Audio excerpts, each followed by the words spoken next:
കർത്താവ് നിങ്ങളോടുകൂടെ അങ്ങേ ആത്മാവോടും കൂടെ. വിശുദ്ധ മത്തായി അറിയിച്ച പരിശുദ്ധ സുവിശേഷത്തിൽ നിന്ന്. കർത്താവേ, അങ്ങേക്ക് മഹത്വം. അധ്യായം 25, 31 മുതലുള്ള തിരുവചന ഭാഗം. അക്കാലത്ത് യേശു ശിഷ്യന്മാരോട് അരുൾ ചെയ്തു, മനുഷ്യപുത്രൻ എല്ലാ ദൂതന്മാരോടും കൂടെ മഹത്വത്തിൽ എഴുന്നള്ളുമ്പോൾ അവൻ തൻ്റെ മഹിമയുടെ സിംഹാസനത്തിൽ ഉപവിഷ്ടനാകും. അവൻ്റെ മുമ്പിൽ എല്ലാ ജനതകളും ഒരുമിച്ച് കൂട്ടപ്പെടും. ഇടയൻ ചെമ്മരിയാടുകളെ കോലാടുകളിൽ നിന്ന് വേർതിരിക്കുന്നത് പോലെ അവൻ അവരെ തമ്മിൽ വേർതിരിക്കും. അവൻ ചെമ്മരിയാടുകളെ തൻ്റെ വലതുവശത്തും കോലാടുകളെ ഇടതുവശത്തും നിർത്തും. അനന്തരം രാജാവ് തൻ്റെ വലതുവശത്തുള്ളവരോട് അരുൾ ചെയ്യും, എൻ്റെ പിതാവാൽ അനുഗ്രഹിക്കപ്പെട്ടവരെ, വരുവിൻ. ലോകസ്ഥാപനം മുതൽ നിങ്ങൾക്കായി സജ്ജമാക്കിയിരിക്കുന്ന രാജ്യം അവകാശപ്പെടുത്തുവിൻ. എന്തെന്നാൽ എനിക്ക് വിശന്നു, നിങ്ങൾ ഭക്ഷിക്കാൻ തന്നു. എനിക്ക് ദാഹിച്ചു, നിങ്ങൾ കുടിക്കാൻ തന്നു.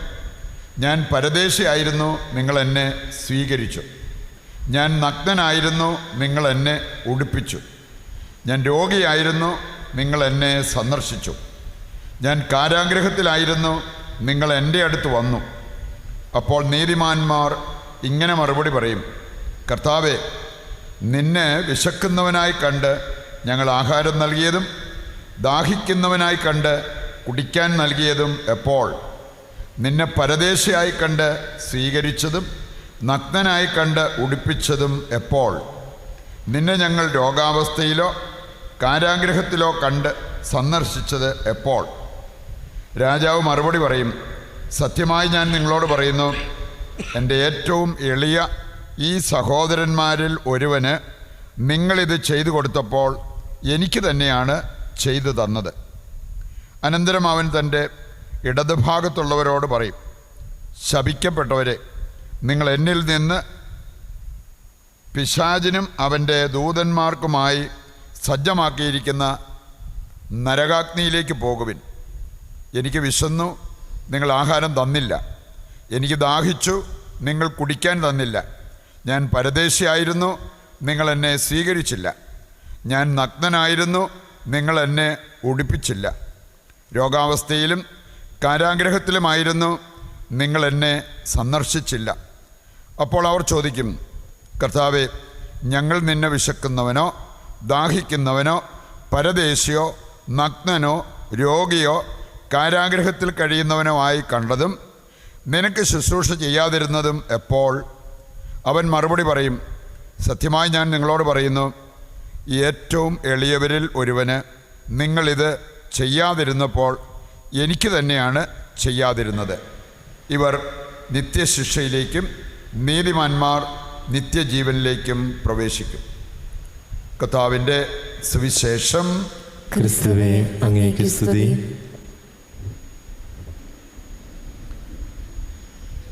ഈശോയിൽ പ്രിയപ്പെട്ടവരെ, നമ്മളിന്ന് തിരുസഭയിൽ അനുസ്മരിക്കുന്ന വിശുദ്ധരിൽ ഒരാളാണ് വിശുദ്ധ കൊൺറാഡ്. ഇന്നത്തെ വായനകളുമായിട്ട് വളരെ ബന്ധമുള്ള ഒരു വ്യക്തിയാണ്. അദ്ദേഹം നായാട്ടിന് പോയപ്പോൾ ഒരു കാട്ടുമൃഗത്തെ വെടിവെച്ചു. പക്ഷെ ആ വെടിവെച്ചപ്പോൾ അതിൻ്റെ പരിണതഫലമായിട്ട് അവിടെ കാട്ടുതീ വന്ന് ഒരുപാട് സാധനങ്ങൾ കത്തിപ്പോയി. അവിടെ ഉണ്ടായിരുന്ന മരങ്ങളും അങ്ങനെയുള്ളതൊക്കെ. ഇനി ഇത് കത്തി വ്യാപിച്ച് അവസാനം ഒരു ഭിക്ഷക്കാരൻ അങ്ങ് വിദൂരത്ത് നിൽപ്പുണ്ടായിരുന്നു. ഇവനാണ് തീയിട്ടത് എന്ന് കരുതിക്കൊണ്ട് അവൻ്റെ മേൽ വിധി വന്നു അവനെ തൂക്കിക്കൊല്ലാൻ. ഇനി അങ്ങനെ ആ മരണശിക്ഷ ഏർപ്പെടുത്തുന്ന സമയത്താണ് കൊൺറാഡ് മുമ്പോട്ട് വന്നിട്ട് പറഞ്ഞു, ഞാനാണ് ശരിക്കും വെടിവെച്ചതും അതിൻ്റെ ഫലമായിട്ടാണ് തീ പിടിച്ചതും. ഈ മനുഷ്യൻ നിരപരാധിയാണ്. ഒരു ഭിക്ഷക്കാരനെ സംരക്ഷിക്കാൻ വേണ്ടി, സത്യത്തിന് വേണ്ടി കൂട്ടുനിൽക്കാൻ വേണ്ടി ഈ മനുഷ്യൻ ചെയ്ത ഒരു കാര്യമാണ്. അവസാനം ഇദ്ദേഹത്തിൻ്റെ സമ്പത്തെല്ലാം കണ്ടുകെട്ടി അവസാനം ഒരു കുടിൽ കെട്ടി അതിനകത്ത് താമസിച്ച ഒരു വ്യക്തിയാണ് വിശുദ്ധ കൊൺറാഡ്. സത്യത്തിന് വേണ്ടി നിലകൊള്ളുകയും പാവങ്ങളെ നമ്മൾ പരിഗണിക്കുകയും ചെയ്യുമ്പോൾ ദൈവത്തിൻ്റെ വലിയ അനുഗ്രഹം നമുക്ക് ലഭിക്കും. ഈ മനുഷ്യൻ അതിലൂടെ വിശുദ്ധനായി മാറി ഇന്ന് ലോകം മുഴുവൻ ആദരിക്കുന്ന ഒരു വ്യക്തിയാണ് എന്നുള്ള ആ ഒരു കാര്യം നമ്മൾ തിരിച്ചറിയണം.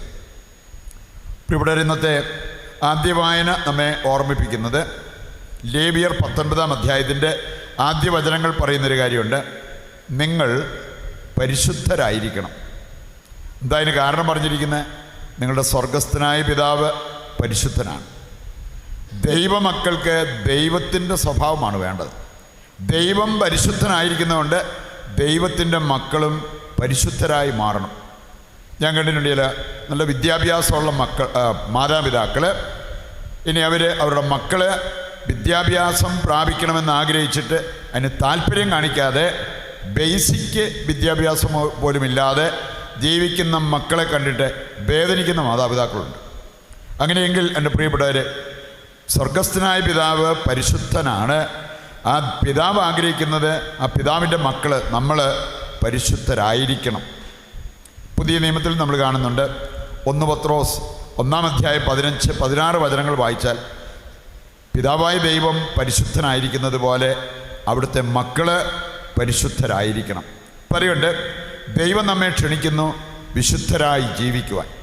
എപ്പോഴാണ് നമ്മൾ അശുദ്ധരായി മാറുന്നത്? ഇന്നത്തെ ആദ്യ വായനയിൽ നമ്മൾ കണ്ടു. നമ്മൾ പാപത്തിൽ ജീവിക്കുമ്പോൾ അശുദ്ധരാകുന്നു, പാപിയെ വെറുക്കുമ്പോൾ അശുദ്ധരാകുന്നു.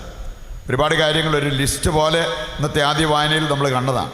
ഇനി അതിൽ പറഞ്ഞിരിക്കുന്നൊരു കാര്യമാണ്, പാപങ്ങളെ നമ്മൾ പരിഗണിക്കണം, അവരെ നമ്മൾ ചൂഷണം ചെയ്യരുത്. അങ്ങനെയുള്ള കാര്യങ്ങളെല്ലാം അതെല്ലാം നമ്മെ അശുദ്ധിയിലേക്ക് നയിക്കുന്ന കാര്യങ്ങളാണ്. ഹെബ്രായ ലേഖനം 12-ാം അധ്യായം 15-ാമത്തെ വചനം എടുത്താൽ നമ്മളെ അശുദ്ധനാക്കുന്ന മറ്റൊരു കാര്യം അവിടെ പറഞ്ഞിട്ടുണ്ട്. വിദ്വേഷം, വെറുപ്പ്, വിദ്വേഷം, ഇങ്ങനെയുള്ള കാര്യങ്ങൾ നമ്മെ അശുദ്ധരാക്കും. ചിലരുടെ മനസ്സിലിരിക്കുന്നത് നമ്മൾ ഈ ലൈംഗികത മേഖലയിൽ, അതിൻ്റെ മേഖലയിൽ എന്തെങ്കിലും വീഴ്ച വന്നാലേ അശുദ്ധരാകത്തുള്ളൂ. അതല്ല ഇവിടെ പറഞ്ഞിരിക്കുകയാണ്, ആ മേഖലയിൽ നിങ്ങൾ പരിപൂർണരായിരിക്കാം, പക്ഷേ വാശി, വൈരാഗ്യം, വെറുപ്പ്, വിദ്വേഷം ഇങ്ങനെയുള്ള കാര്യങ്ങൾ നിങ്ങളുടെ മനസ്സിൽ കിടപ്പുണ്ടോ, നിങ്ങൾ അശുദ്ധരാണ്. അവർക്ക് ബലിയർപ്പിക്കാനുള്ള യോഗ്യതയില്ലാത്തത് കൊണ്ടാണ് മത്തായി 5:23 വായിക്കുമ്പോൾ നമ്മൾ കാണുക, നീ കാഴ്ച സമർപ്പിക്കുമ്പോൾ ആർക്കെങ്കിലും നിന്നോട് വിരോധമുണ്ടെങ്കിൽ പോലും നീ അവരുമായിട്ട് രമ്യതപ്പെടാൻ മുൻകൈയെടുക്കണം, മുൻകൈയെടുത്ത് പ്രവർത്തിക്കണം. അത് സാധിച്ചാൽ നീ ബലി അർപ്പിക്കുമ്പോൾ ആ ബലി നിൻ്റെ ജീവിതത്തിൽ ഫലമണിയും. പറയുന്നുണ്ട് വിദ്വേഷം മൂലം നിങ്ങളിൽ പലരും അശുദ്ധരാകുന്നു. നമ്മുടെ ബന്ധങ്ങൾ മുറിഞ്ഞു കിടക്കുമ്പോൾ അത് നമ്മെ അശുദ്ധിയിലേക്ക് നയിക്കും എന്ന കാര്യം നമ്മൾ മനസ്സിലാക്കണം. ഇന്നത്തെ സുവിശേഷഭാഗം നമ്മളെ പഠിപ്പിക്കുകയാണ്, വിശുദ്ധരാകാൻ നമ്മൾ എന്ത് ചെയ്യണം? പാപം നമ്മെ അശുദ്ധരാക്കുന്നുവെങ്കിൽ പുണ്യങ്ങൾ നമ്മെ വിശുദ്ധരാക്കും. ഇതാണ് ഏത് വിശുദ്ധൻ്റെ ജീവിതത്തിലേക്ക് നോക്കിയാലും നമുക്ക് കാണാൻ സാധിക്കും. പുണ്യങ്ങൾ അഭ്യസിച്ചുള്ള ഒരു ജീവിതം. വിശുദ്ധ പീറ്റർ ക്രിസ്തോലഗസ് അദ്ദേഹം സൂചിപ്പിച്ച ഒരു കാര്യം, 2 കാര്യങ്ങളാണ് നമ്മൾ ചങ്കോട് ചേർത്ത് പിടിക്കേണ്ടത്. ഒന്ന്, പുണ്യാഭ്യാസം, പുണ്യങ്ങൾ അഭ്യസിച്ച് ജീവിക്കുക. രണ്ടാമത്തെ കാര്യം വിദ്യാഭ്യാസം, അതും ദൈവത്തെ അറിയാനുള്ള ഒരു പരിശ്രമം നിരന്തരം നമ്മുടെ ഭാഗത്തു നിന്നുണ്ടാകണം. അങ്ങനെ ദൈവത്തെ അറിഞ്ഞ് ജീവിക്കുന്നവർ വിദ്യാഭ്യാസമുള്ളവരാണ്.